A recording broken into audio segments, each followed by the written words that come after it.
Mini superpower, why some Israeli weapons are superior to America's. The IDF has often extensively modified American platforms to fit its unique mission. Israel has made some unique derivatives of American equipment. The Israel Defense Forces field a wide variety of American military equipment due to significant amounts of American military aid to Israel. However, American equipment has not always been the best suited to the tough desert and urban conditions encountered by the IDF.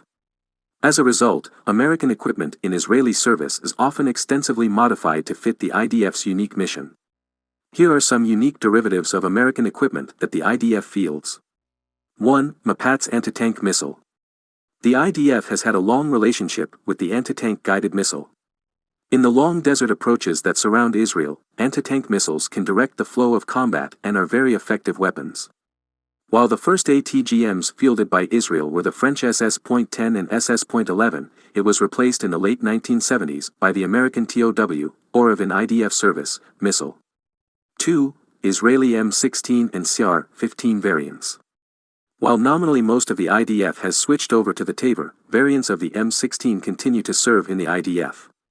However, in the late 1980s and 1990s, these rifles were the frontline rifles of the IDF, replacing the heavier FN-FAL and the Israeli Galil, although Galil carbines remained in service in the Armored Corps, due to their shorter lengths with stocks folded.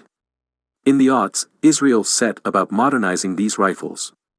3. Machbet self-propelled anti-aircraft gun. While the M163 VADS was always considered to be kind of a stopgap solution for the short-range anti-air defense solution for the U.S. military, the VADS saw significant Israeli service in the 1982 Lebanon War. 4. The F-15 Baz Meshapar. Israel was one of the first customers for the American F-15 fighter. It has served admirably as the backbone of the Israeli Air Force, IAF, throughout the late 1970s to the present day. In addition to its superb performance in the air-to-air role during the 1982 Lebanon War, the F-15 was also used in Operation Opera and Operation Wooden Leg, both long-range strike missions. These were done with the addition of some indigenous guidance and sensor pods. While Israel later acquired variants of the ground attack F-15E Strike Eagle under the name F-15 IRAM, they also updated their first and second-gen F-15S to a new standard with indigenous electronics and parts, under the name F-15 Baz Meshapar, or Baz 2000. The upgrade included a new radar with AIM-120 and Israeli Python missile compatibility, redone cockpits with a new throttle and stick and glass cockpit, and improved electronic warfare capability. This upgrade program ran from 1995 to 2001, and these upgraded F-15S are expected to continue to serve far into the future.